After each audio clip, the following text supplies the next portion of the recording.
해외 직구가 열풍이죠.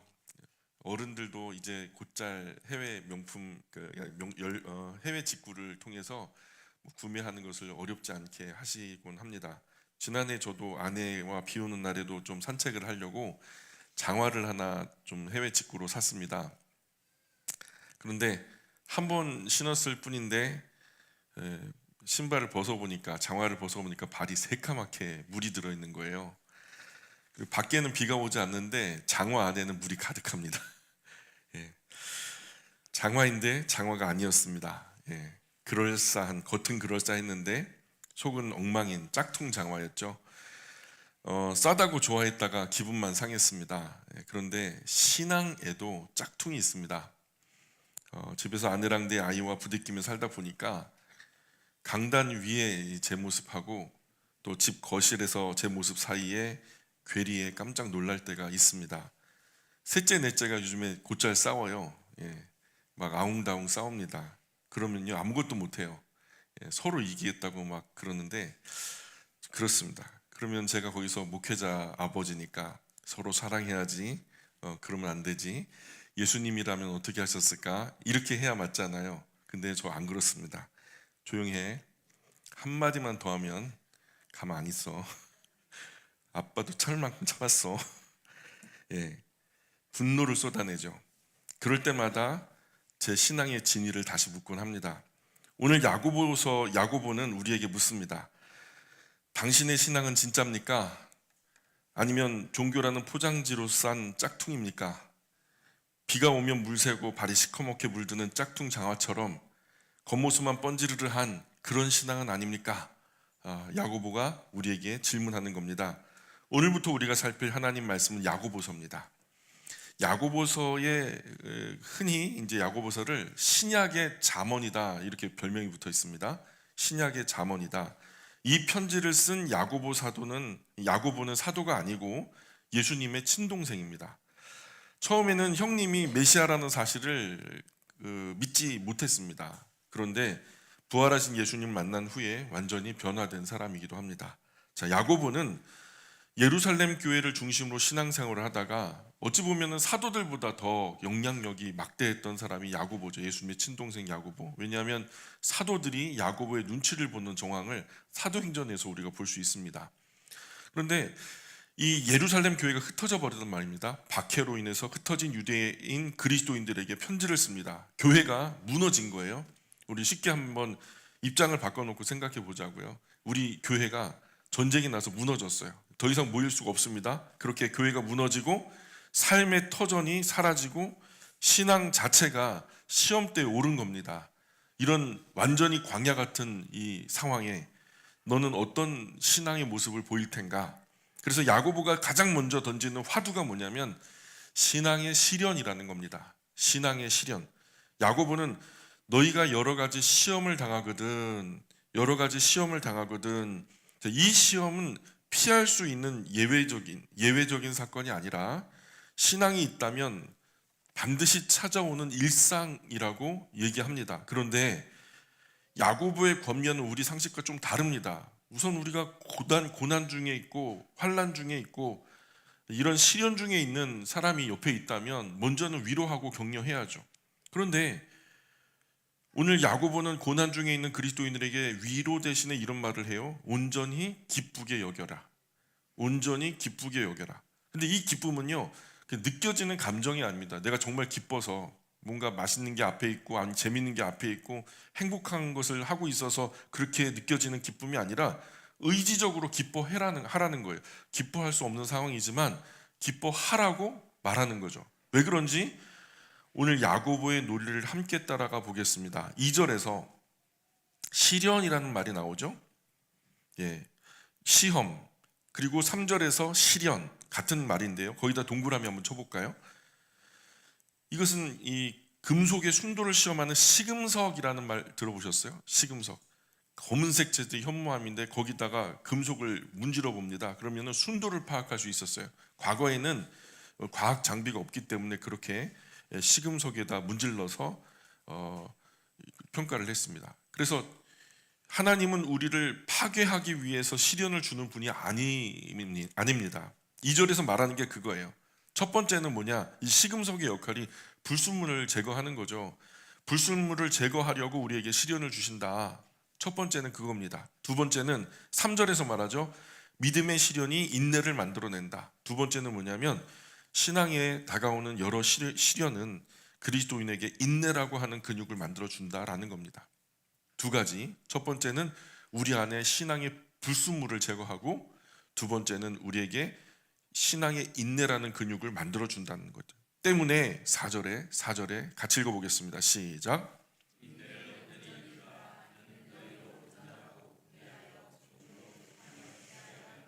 예, 그리스도인이 바른 신앙생활을 하려고 하다가 겪는 시련은 하나님께서 우리를 온전하게 빚어가시는 과정입니다. 과정으로서의 시련.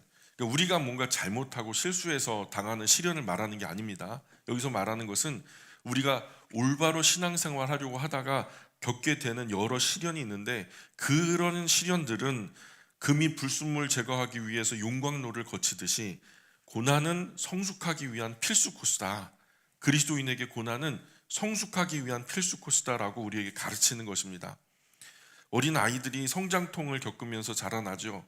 마찬가지로 지금 우리 삶에 닥친 풍랑은 우리를 침몰시키려고 하는 풍랑이 아니라 삶의 밑바닥을 씻어내고 더 큰 항해로 이끄시는 하나님의 손길이다. 재정비해서 더 운전하게 해서 우리로 더 큰 항해를 이루게 하시려고 하는 하나님의 선하신 손길이다.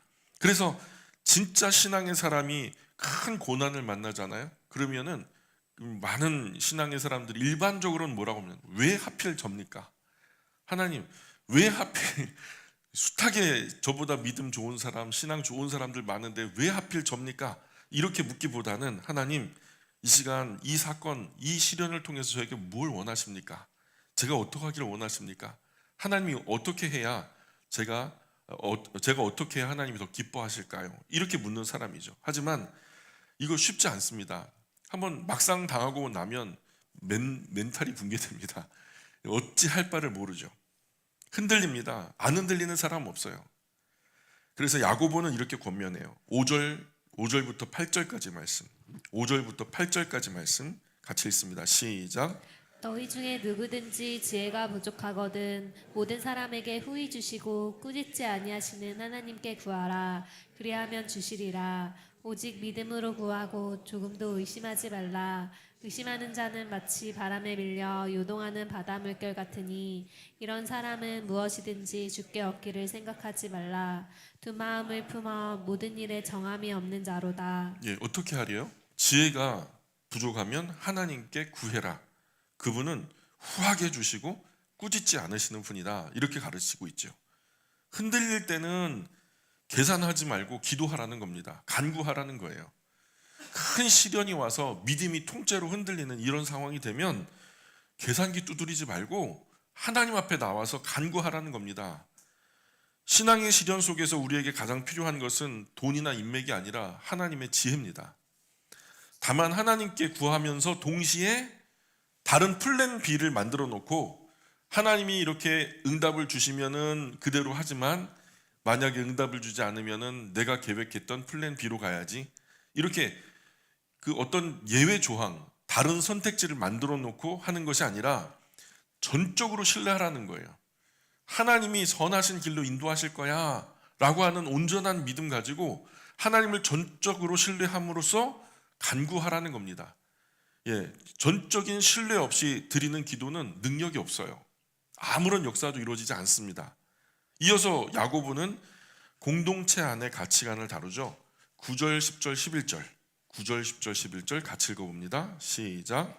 낮은 형제는 자기의 높음을 자랑하고 부한 자는 자기의 낮아짐을 자랑할지니 이는 그가 풀의 꽃과 같이 지나감이라. 해가 돋고 뜨거운 바람이 불어 풀을 말리면 꽃이 떨어져 그 모양의 아름다움이 없어지나니 부한 자도 그 행하는 일에 이와 같이 쇠잔하리라. 예, 우리가 이 구절을 해석하는 여러 목사님들 또 여러 주석들을 참고해 보니까 이 해석이 여러 가지로 존재합니다. 교회 안에서 이 부유한 분들이 가난한 분들에게 손을 펼쳐서 은밀하게 도왔기 때문에 가난한 분들이 정말 내가 이번에 이 어려움에서 이겨낼 수 있었습니다라고 하는 높아진 이야기들을 많이 떠든다는 거죠, 교회 안에서. 그러다 보니까 가난한 분들이 혜택을 받은 이야기들이 많이 있다. 또 부유한 분들은 하나님 앞에서 은밀하게 한 그 선행을 했기 때문에 하나님 앞에서 자신이 높아졌다. 뭐 이런 이야기로 이제 설명을 하기도 하는데, 제가 전후 맥락을 가만히 읽어보니까 사실 그런 해석은 무리한 해석이고요. 여기서 가난한 자, 나는 하나님의 자녀라는 존재적인 높음을 붙들라고 말하는 겁니다. 그래서 반대로 부유한 자에게는 세상의 부가 풀의 꽃처럼 사라질 것을 기억하라는 겁니다. 그러니 스스로 낮추라라고 권면하는 거죠. 진짜 자랑은 통장 잔고가 아니라 내가 하나님의 자녀라고 하는 정체성이다, 이런 얘기를 하는 겁니다. 그래서 이 거룩한 공동체 안에서는 가난한 자나 부유한 자나 함께 높은 하나님의 자녀죠. 그래서 세상이 우리로 높다라고 평가할 때는 부자인 사람, 높은 자리에 있는 사람, 명성 있는 사람, 많이 배운 사람, 뭐 이런 세상의 가치 기준이 있죠. 근데 하나님은 그것을 전면적으로 거절하는 거예요. 그거는 성경이 또 하나님이 말씀하는 바른 가치가 아니다. 하나님의 가치는 존재적으로 너 자신, 하나님 앞에 머무는 너 자신이 좀 하나님의 자녀로서 고귀한 존재다라고 말하는 거죠. 그래서 이 거룩한 공동체 안에서 부자 가난한 자가 없이 다 하나님의 자녀로서 높은 하나님의 자녀라는 같은 자존감으로 함께 어울려 교제할 수 있는 거룩한 공동체가 바로 교회 공동체라는 말입니다. 여러분, 세상에서 조금 부족하다고, 내가 좀 가난하다고 기죽지 마시기 바랍니다. 아멘. 많으신가 봐요. 뭔가 풍요로우신가 봐요. 가난하다고 기죽지 마세요. 나는 온 우주 가운데 가장 높은 하나님의 자녀라는 자부심을 가지시기 바랍니다. 우리에게는요, 곧 받게 될 영원한 유산이 있어요. 세상의 그 어떤 것으로도 충족하지 못할 더 완전하고 영원하고 풍성한 하나님의 나라의 것들이 우리에게 유산으로 지금 상속되어 있습니다. 반대로요, 세상에서 조금 가졌다고 교만하지 마십시오. 그것들은 해가 돋으면 마르는 풀과 같다라고 성경 가르칩니다. 그거 쉬이 사라진다는 거예요.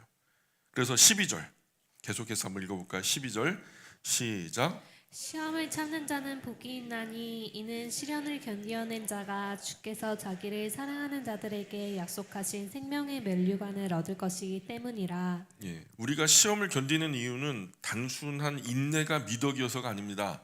인내라는 것이 아름다운 미덕이어서 그래 오래 참으면 좋은 거야, 뭐 그렇기 때문에 오래 참으라고 성경은 얘기하지 않아요. 야고보는 뭐라고 얘기하냐면 그 끝에 약속된 생명이 있기 때문에 인내하라는 거예요. 야고보는 그렇게 말해요. 생명의 면류관을 너 곧 얻을 거잖아, 그러니까 인내해야지 라고 말하고 있는 거예요. 그리고서 야고보는 시험과 유혹의 근원을 분명하게 파헤치고 있어요.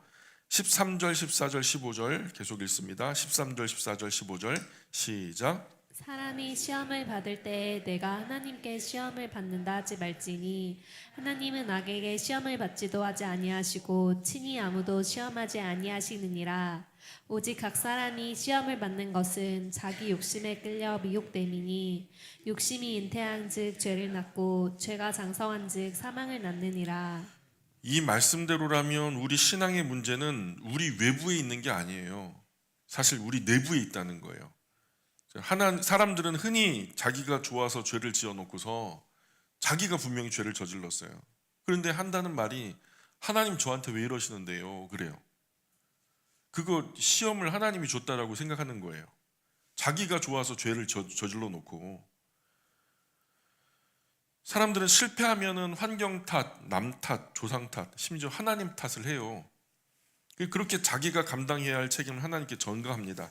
하지만 야고보는요, 칼날처럼 지적하는 거예요. 하나님은 악에게 시험을 받지도 시험을 주지도 않는다라고 선포합니다. 그러니 하나님이 침묵하고 허용하실지는 몰라도 그런 악한 정황을 세팅해 놓고 너 한번 잘하나 못하나 보자, 그래가지고 거기서 실패하면은 하나님 왜 그러시는데요? 그렇게 말할 수 있어요. 그렇게 말할 수 있죠. 근데 하나님이 그렇게 조장하신 게 아니에요. 하나님 그렇게 세팅해 놓고 잘하나 못하나 시험하고 지켜보는 게 아니라 사실 그것은요, 우리 안에 있는 요인이 있는 거예요. 14절에 같이 읽어봅니다. 시작. 오직 각 사람이 시험을 받는 것은 자기 욕심에 끌려 미혹됨이니 예, 진짜 시험은 뭐 때문이래요? 자기 안에 있는 욕심 때문이라는 거예요. 죄는 어떻게 탄생할까요? 오늘 말씀대로 여러분 우리가 이렇게 생각해 봐요. 마음이라는 것은 난자고, 그리고 우리 바깥에 있는 그 씨앗들이 있어요. 수많은 씨앗들이, 그런 정자고. 그래서 그것이 함께 수정이 되면은 결국 잉태가 이루어지고, 잉태가 10개월 되면은 나중에는 탄생이 이루어지겠죠. 그것을 머릿속에 한번 생각해 보세요. 이것을 생물학적으로 비유하고 계셔요. 그래서 오늘 말씀대로 욕심이 잉태하여 죄가 이게 이제 거꾸로 된 말인데, 원래대로 말하자면 그 욕심이 죄를 잉태하였습니다 라고 말하는 거예요. 욕심이 죄를 잉태하였습니다. 그 결과 사망이 태어났습니다. 이렇게 얘기하는 거예요. 그래서 먼저 우리 각 사람 안에는 마음이 있잖아요. 우리 마음이 우리가 보고 듣고 만져지는 것들에 반응하면서 욕심이 생깁니다. 적당하면은 욕심이 아닌데 과하면은 욕심이죠. 그 욕심 때문에 미혹 또 유혹을 당하죠. 그리고 허락하면, 우리가 스스로 자유의지를 가지고 허락하면은 그게 죄가 우리 안에 들어와 욕심과 딱 손을 잡고 잉태가 이루어지는 거죠. 그럼 결국 거기서 태어나는 것은 생명이 아니라 사망이라는 겁니다. 죄는 태명이고요, 사망은 본명입니다. 분명히 시험은 외부에서 옵니다. 그러나 유혹은 이미 나의 내면에 있던 거죠. 외부의 시험과 내부의 욕심이 맞닿아 싹이 트는 거죠. 그래서 반대편으로 야고보가 지금 우리에게 얘기하는 것은 그 마음에 죄라고 하는 씨가 우리 마음이라고 하는 그 난자에 수종되지 않도록 거절해라 람과 동시에 그 죄라고 하는 씨보다 더 존귀한 씨를 우리에게 소개하기를, 뭘 얘기하냐면 진리의 말씀을 우리에게 소개하고 있어요. 진리의 말씀이 우리 안에 수종이 되면, 잉태되면 결국 생명을 낳는다. 생명의 면류관 이야기를 하다가 이렇게 나온 거예요, 설명하면서. 그래서 완전한 자유의지로 내가 거절하면 잉태하지 않아요. 어떤 씨든지. 새가 머리 위로 날아가는 거야 어쩔 수 없죠. 뭐 새 마음이죠. 그런데 새가 내 머리 위에 둥지를 트는 것은 누구 책임이다? 내 책임이죠. 내가 허용하기 때문에 욕심이 죄와 만나 잉태하게 되는 것처럼, 결국 그 결과가 사망을 낳게 되는 것처럼, 그럼 어떻게 해야 되냐는 거죠. 답은 분명하죠. 외부적인 환경을 탓하기 전에 나의 마음의 죄가 될 욕망을 직면해야 된다. 이것이 과연 내 안에 생명을 태어나게 할 것인지 사망을 태어나게 할 것인지 직면해야 된다라는 거죠. 그리고 어떤 씨를 나의 순결한 마음에 받을지 결단해야 된다라는 겁니다. 우리는 이 부분에서 분노가 일어나요. 우리가 집에서 화를 내는 이유를 가만히 들여다보세요. 상대가 잘못해서라기보다는 내 뜻대로 내 마음대로 안 되니까 화가 나요. 내 마음대로 안 되니까, 내 안에 욕심이 꺾였기 때문에 그걸 갖다가 내가 원하고자 하는데 그게 이루어지지 않으니까 나를 무시한다, 나를 하찮게 여긴다, 오해하니까 싸움이 벌어져요. 진짜 신앙은 자기 안의 욕심을 정직하게 직면하는 거예요. 그러면 우리는 어떻게 죄가 될 욕망을 직면할 수 있을까? 조금 더 말씀 따라 진행해 봅시다. 야고보서 15절 1장 15절에 사망이라는 말하고 18절에 생명, 진리의 말씀이죠. 이 극명하게 대비시키고 있어요. 일부러 우리 마음의 죄가 잉태하여 사망을 낳습니다. 반대로 우리 마음의 진리의 말씀이 잉태하면 생명을 낳습니다. 이런 말이에요. 한번 그런 마음을 가지고 16절부터 18절까지의 말씀을 같이 읽어봅니다. 시작. 내 사랑하는 형제들아 속지 말라. 온갖 좋은 은사와 온전한 선물이 다 위로부터 빛들의 아버지로부터 내려오나니 그는 변함도 없으시고 회전하는 그림자도 없으시니라. 그가 그 피조물 중에 우리로 한 첫 열매가 되게 하시려고 자기의 뜻을 따라 진리의 말씀으로 우리를 낳으셨느니라. 아멘. 그래서 두 가지 씨앗을 대비시키면서 어느 씨가 좋은 열매를 맺게 될지 우리에게 미리 말씀해 주고 있어요. 15절에서 욕심이 사망을 낳는다고 경고한 야고보는 이제 반대로 하나님은 우리를 실제로 무엇으로 낳으셨는지를 설명해요. 지금 악한 영들이 속이고 있다. 우리는 욕심의 자녀가 아니다. 욕심과 죄가 콜라보되어서 태어난 사망의 열매, 사망의 자녀가 아니다. 진리의 말씀으로 우리의 순수한 마음과 콜라보되어서 태어난 하나님의 자녀라는 거죠. 진리의 말씀은 우리 그리스도인이 진리의 말씀으로 태어난 하나님의 자녀라는 정체성을 우리 심장에 새겨주고 있는 거예요. 세상은 우리를 속입니다. 환경이 좋아야 행복하다. 돈이 더 많아야 좀 만족이 이루어진다. 무엇이 되면은 행복하다. 무엇을 하면은 뭔가 만족이 된다. 무엇을 가지면은 행복하다. 뭐 이렇게 계속 말하죠. 그러나 야고보는 선포하기를 속지 말아라. 그 거짓말이다. 그 죄라고 하는 씨가 지금 속이고 있다는 거예요. 결국 그거 끝에는 사망이 있다라는 거죠. 그런데 모든 좋은 것, 정말 귀한 것, 꼭 필요한 것들은 다 어디서부터 온다?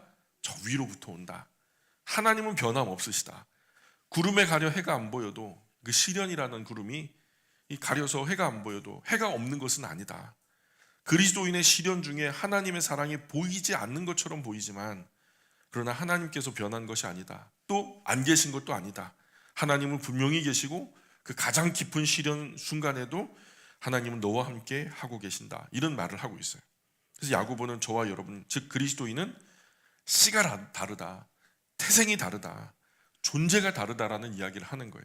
그러니 씨에 맞게, 태생에 맞게 생명의 자녀로 바르게 살자, 이런 이야기를 권면하고 있는 겁니다. 19절로 21절 계속 읽어볼게요. 19절로 21절 시작. 내가 사람마다 듣기는 속히 하고 말하기는 더디하며 성내기도 더디하라. 사람이 성내는 것이 하나님의 일을 이루지 못함이라. 그러므로 모든 더러운 것과 넘치는 악을 내버리고 너희 영혼을 능히 구원할 바 마음에 심어진 말씀을 온유함으로 받으라. 죄가 잉태하여서 사망을 낳는 존재들은 뭐 그렇지 않아도, 그러나 진리의 말씀으로 잉태되어 생명을 낳는 생명의 면류관을 쓴 너희들은 다르다. 근데 어떻게 달라야 되느냐라는 구체적인 이야기를 19절부터 우리에게 얘기하고 있는 거예요. 이것이 하나님의 진리 말씀으로 태어난 사람들이 유혹을 이기는 구체적인 방법이고 어떻게 살아가야 할지를 안내하는 안내문과 같은 거죠. 한마디로 말해서 맨 끝에 21절 끝에 거기다 밑줄 한번 그어 보실까요? 말씀을 온유함으로 받으라. 예. 말씀을 온유함으로 받으라. 온유함으로 하나님 말씀 받는 것. 여러분, 왜 우리가 신앙의 시련 중에 화가 납니까? 내 마음대로 내 뜻대로, 이 신앙도 내 뜻대로 안 되니까 화가 나는 거예요. 내 뜻대로 돼야 되는데 신앙도 내 뜻대로 안 되니까. 하지만 야고보는 성내기도 더디하라. 왜 그러냐면 사람이 성내는 것 때문에 하나님 옳은 일을 다 망쳐버리기 때문이다. 모세도 그가 분노함으로 하나님 약속의 땅에 들어가지 못하잖아요. 우리의 혈기가, 우리의 분노가 하나님의 거룩한 일을 망쳐버릴 수 있는 거죠. 아이들은 아빠의 분노가 아니라 아빠 마음에 심겨진 진리 말씀 보고 자랍니다. 우리 마음밭에 있는 더러운 것, 악한 것 내버리고 또 오직 하나님 말씀을 온유하게 받아들일 때 우린 비로소 유혹을 이길 수 있는 힘을 얻게 되는 것이죠. 자, 22절 계속 보겠습니다. 22절로 25절까지 말씀, 22절로 25절까지 말씀 시작. 너희는 말씀을 행하는 자가 되고 듣기만 하여 자신을 속이는 자가 되지 말라. 누구든지 말씀을 듣고 행하지 아니하면 그는 거울로 자기의 생긴 얼굴을 보는 사람과 같아서 제 자신을 보고 가서 그 모습이 어떠했는지를 곧 잊어버리거니와 자유롭게 하는 온전한 율법을 들여다보고 있는 자는 듣고 잊어버리는 자가 아니요 실천하는 자니 이 사람은 그 행하는 일에 복을 받으니라. 아멘. 자, 너희는 말씀을 행하는 자가 되고 듣기만 하여 자신을 속이는 자가 되지 말아라. 이 말은요, 전제된 것이 뭐냐면 말씀을 듣기만 하는 신앙도 있다라는 거죠.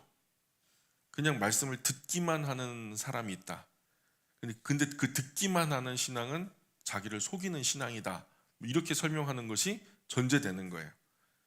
자, 하나님 말씀을 듣기만 하는 사람이 있다.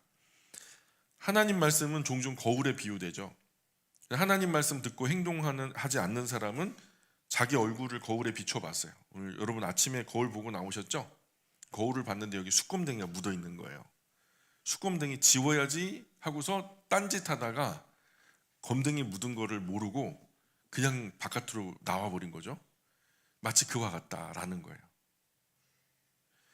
얼굴에 묻은 검둥 지워야지 하고 금방 까먹은 사람과 같다. 맑고 깨끗한 거울에 얼굴 비춰본 보람이 없는 거죠.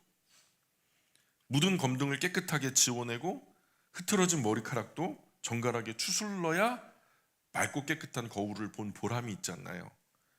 지우고 추스르는 그 행동, 그것이 바로 실천이라는 거죠. 하나님의 말씀은, 성경은 정보 습득을 위한 백과사전이 아니라는 거예요.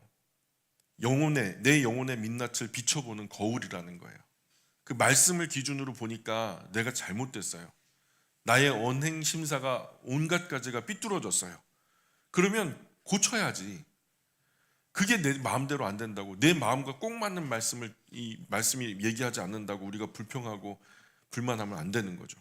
진짜 신앙은 종교적인 형식이 아닙니다. 실제로 나의 혓바닥에 재갈을 물려서 불순한 언어를 통제해내는 거죠. 그렇잖아요. 실제로 신앙생활을 하면서 교회에서는 물론 그러는 분은 없습니다만 가정에서 주로 그래요. 제가 늘 그렇듯이 애들하고 맞닥뜨릴 때 막 바빠 죽겠는데 말 더럽게 안 듣고 뭔가 막 욱하고 치고 오를 때 험한 말을 하게 돼요. 그 순간에 내 입술에 재갈을 물리는 것이 진짜 경건이라는 거죠. 진짜 신앙이라는 거죠.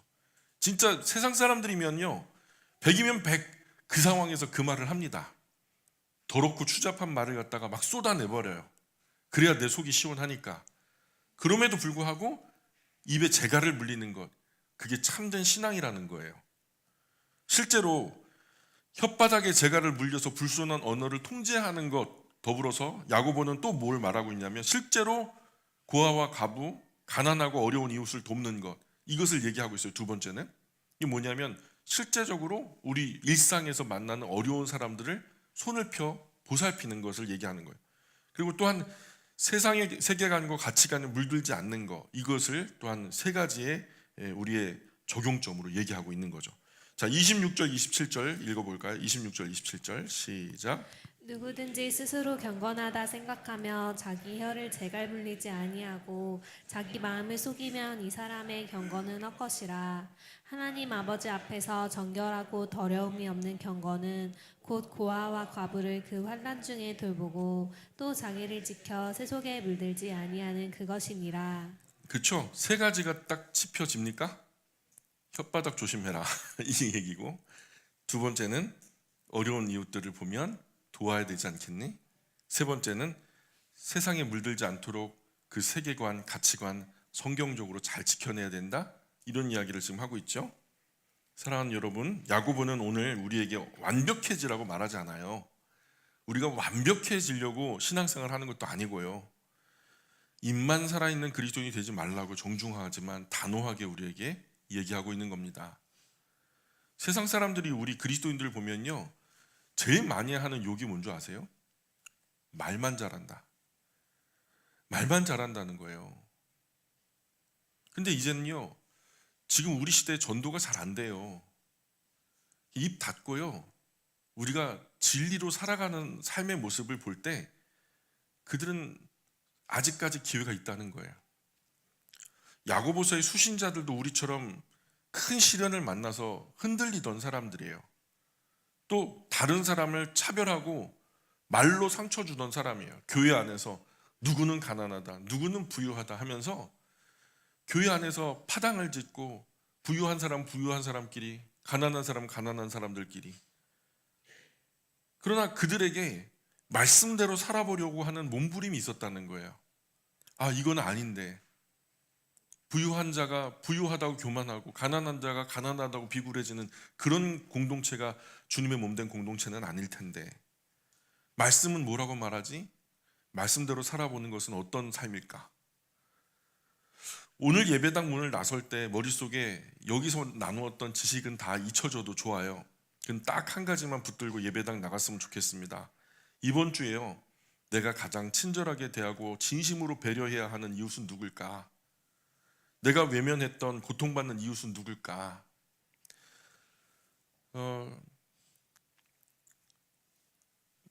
식당에 갔어요. 그런데 냅킨통에 냅킨이 떨어진 거예요. 그래서 우리 꼬맹이 보고 저 옆에 있는 것 좀 이렇게 몇 장 뽑아오라 했더니 거기 건데, 그 사람 그 식탁 건데 이걸 뽑으면 뭐가 되냐, 우리 거 없으면 없는 대로 만족해야지. 근데요, 섭섭한 거예요.